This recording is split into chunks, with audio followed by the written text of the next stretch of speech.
ভিডিওতে আমরা পঞ্চম শ্রেণী তৃতীয় পর্যায়ক্রমিক মূল্যায়নের বাংলার যে 7 নম্বর স্কুল আছে তার প্রশ্ন উত্তরগুলো আলোচনা করব। একে আছে সঠিক উত্তরটি বেছে নিয়ে লেখো। 1-1 সূর্য সেন চট্টগ্রামকে বিদেশি শাসনমুক্ত করেছিলেন 3 দিনের জন্য। 1-2 তাল নবমী কোন মাসে পালিত হয়? ভাদ্র মাসে। 1-3 যেই না তাকে ধরতে যাব তাকে বলতে বোঝানো হয়েছে কাঠবেড়ালিকে। 1-4 বোম্বা করে লোকেরা সর্দি হলে কি করে? ডিগবাজি খায়।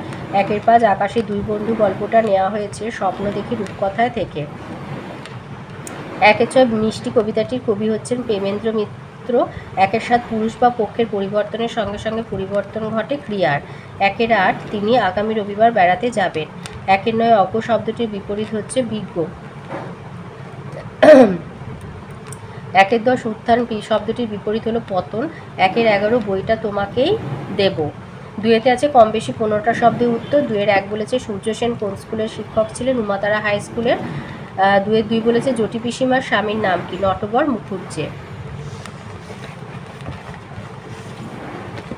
2-3 বলেছে আখ সবার চাইতে মিষ্টি কেন? কষ্ট করে খেতে হয় বলে। 2-4 একলা কবিতায় কোন বিষয়কে মস্ত আশীর্বাদ বলেছেন? একলা কবিতায় কবি শঙ্খ ঘোষ তাঁর মাথার উপর গাছের পাতাদের ঝরে পড়াকে মস্ত আশীর্বাদ বলেছেন। 2-5 বলেছে পেটকাটা চাঁদিয়াল তাদের বন্ধুত্বকে অটুট রাখতে কি সিদ্ধান্ত নিয়েছিল?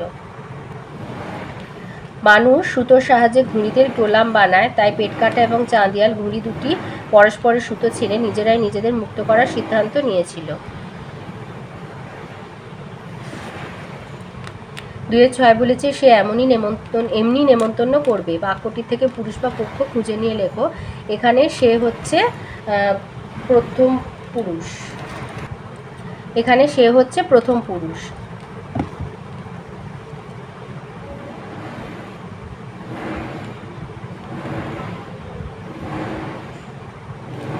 2-7 বোম্বাগড়ের রাজা ছবির ফ্রেমে কি বাঁধিয়ে রাখে? আমসত্ত্ব ভাজা। 2-8 তুই একটা বোকা লোক বাক্যটি লিখে পুরুষ বা পক্ষের নিচে দাগ দাও। তুই একটা বোকা এখানে ছেলে হবে, আমি ছেলে দিয়েছি। আচ্ছা 2-9 বলেছে সরস শব্দটির বিপরীত শব্দ হচ্ছে নিরস। 2-10 দীর্ঘ শব্দটির বিপরীত শব্দ হ্রস্ব। 2-11 নিঃশব্দ শব্দটির বিপরীত শব্দ সশব্দ। 3-1 বলেছে ক্ষুদিরাম ভট্টাচার্যের বাড়ি দুদিন হাঁড়ি চড়েনি কেন? ক্ষুদিরামের বাড়ি হাঁড়ি না চড়ার কারণ। বিভূতিভূষণ বন্দ্যোপাধ্যায় তাল নবমী গল্পে ক্ষুদিরাম ভট্টাচার্য ছিলেন গরিব গৃহস্থ। সামান্য জমি চাষ করে এবং অল্প কয়েকজন শিষ্য আর যজমানের বাড়ির দান দক্ষিণা গ্রহণ করে কষ্টে সৃষ্টে তার সংসার চলে। যজমান বাড়ি থেকে যে ধান তার বাড়িতে এসেছিল তা শেষ হয়ে গিয়েছিল। এদিকে কয়েকদিন একটানা বর্ষা হওয়ায় তার রোজগারও কিছু হয়নি। এই কারণেই তার বাড়ি দুদিন হাঁড়ি চড়েনি। 3-2 বলেছে পেটকাটা আর চাঁদিয়ালের কিভাবে বন্ধুত্ব হয়েছিল এবং ও বাড়ির এক ফালি ফাঁকা জমি থেকে ঘুড়ি দুটোকে ওড়ানো হচ্ছিল। হাওয়ায় ভাসতে ভাসতেই পরিচয় হয় দুজনের। ঘুড়ির মালিকেরা যখন সুতো ছাড়ার খেলা খেলছে সেই সময় দুজনের মধ্যে ঘনিষ্ঠতা বাড়ে। প্যাঁচের লড়াইয়ের মধ্যে দুজনে ফোন দিয়ে আটে একসঙ্গে উড়ে পালানোর। শেষ পর্যন্ত সফল হয় তারা। বন্ধুত্বের ভরসায় পরস্পরের সুতো কেটে তারা উড়ে যায় আকাশের বুকে। এভাবেই তাদের বন্ধুত্ব গড়ে উঠেছিল। 3-3 বলেছে আগুন লাগিয়েছে টেলিফোন আর টেলিগ্রাফের অফিসে কারা কেন এমন করেছিল? সূর্য সেনের নেতৃত্বে চট্টগ্রাম শহরের কিছু অল্পবয়সী ছেলে টেলিফোন আর টেলিগ্রাফের অফিসে আগুন ধরিয়েছিল। চট্টগ্রাম শহরকে ইংরেজ শাসন থেকে মুক্ত করার উদ্দেশ্যেই তারা এই ধরনের কাজ করেছিল। 4-1 বলেছে বোম্বাগড়ের রাজার পিসি এবং খুড়ো কি করে? এই তো বোম্বাগড়ের রাজা কবিতায় রাজার পিসি কুমড়ো নিয়ে ক্রিকেট খেলে আর রাজার খুড়ো অর্থাৎ কাকা হুঁকোর মালা পরে নাচেন। 4-2 বলেছে মিষ্টি কবিতায় কবি কেমন রাস্তা চেয়েছেন? কবির চাওয়া পথ। মিষ্টি কবিতায় কবি একই সঙ্গে চেয়েছেন তার চলার পথ যেন দীর্ঘ হয়, তবে সেই দীর্ঘ পথ মসৃণ হোক তা তিনি চাননি। তিনি চেয়েছেন সেই পথ হোক ভাঙাচোরা এবং পথে থাকবে চড়াই উতরাই। সেই পথে পিছলে পড়া এবং হোঁচট খাওয়ার সম্ভাবনাও থাকবে।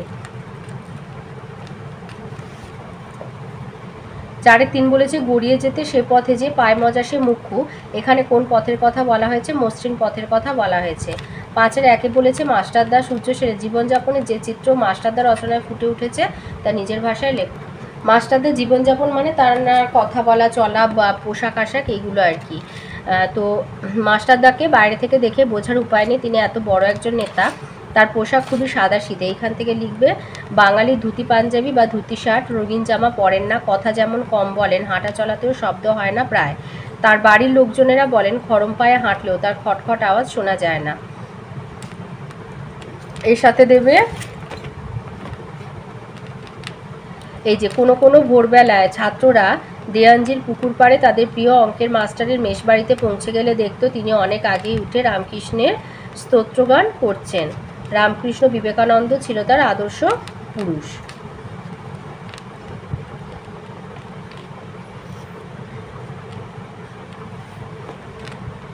অথবাতে আছে রাত্রে উত্তেজনায় গোপালের ঘুম হয় না। গোপালের ঘুম না হওয়ার কারণ কি? রাত্রে সে কি স্বপ্ন দেখেছিল? গোপালের ঘুম না আসার কারণ তাল নবমী গল্পে রাত্রিবেলায় উত্তেজনায় গোপালের চোখে ঘুম আসছিল না। পরের দিন তাল নবমীর ব্রত, জটি পিসিমাদের বাড়িতে, সেই উপলক্ষে গ্রামের সবার নেমন্তন্ন, সেখানে তারাও নিমন্ত্রিত থাকবে বলে গোপাল নিশ্চিত ছিল। অনেকদিন পরে তারা পেট ভরে খেতে পারবে ভেবেছিল। শুধু তাই নয়, সেখানে অনেক ভালো ভালো খাওয়ার সুযোগও হবে ভেবেছিল গোপাল। এইসব কারণেই গোপালের চোখে ঘুম আসছিল না। রাত শেষ হয়ে কখন সকাল হবে সেই অপেক্ষায় করছিল সে। আর গোপাল রাত্রে কি স্বপ্ন দেখেছিল? গোপাল বর্ষা রাতে স্বপ্ন দেখেছিল যে জটি পিসিমার বাড়িতে সে নেমন্তন্ন খেতে গেছে। জটি পিসিমা তাকে কাকুরের ডালনা মুগের ডাল খেতে দিয়েছে। জটি পিসিমার বড় মেয়ে লাবণ্য একটি থালায় গরম গরম তিলপিটুলি ভাজা এনে তার থালায় উপুর করে ঢেলে দিচ্ছে। রান্না করা তরকারি, খেজুর গুড়ের পায়েসের সুগন্ধ সারা বাতাসে ছড়িয়ে পড়েছিল। সে স্বপ্নে দেখেছিল যে সকলের খাওয়া শেষ হয়ে গেলে তার খাওয়া আর শেষ হচ্ছিল না। 5-2 বলেছে জানো তখন সঙ্গে থাকে কারা? কবি যখন একলা থাকেন তখন তার সঙ্গে কারা থাকে? কবি যখন একলা থাকেন তখন কবির সঙ্গে থাকে সবুজ গাছপালা আর তার ভিতর দিয়ে চলে যাওয়ার পথ।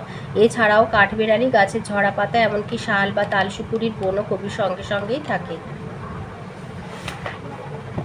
অথবাতে আছে বোম্বাগড়ে কোন কোন আজব ঘটনা ঘটে? বোম্বাগড়ের রাজা, সেখানকার মানুষ আর নিয়মকানুন সবই যেমন অদ্ভুত তেমন মজার। সেখানকার রাজা আমসত্ত্ব ভাজা ছবির ফ্রেমে বাঁধিয়ে রাখেন। এই রাজ্যের রানী দিনরাত মাথায় বালিশ বেঁধে রাখেন। রানীর দাদা পাউরুটিতে পেরেক ঠোকে। সর্দি হলে ডিগবাজি খায়।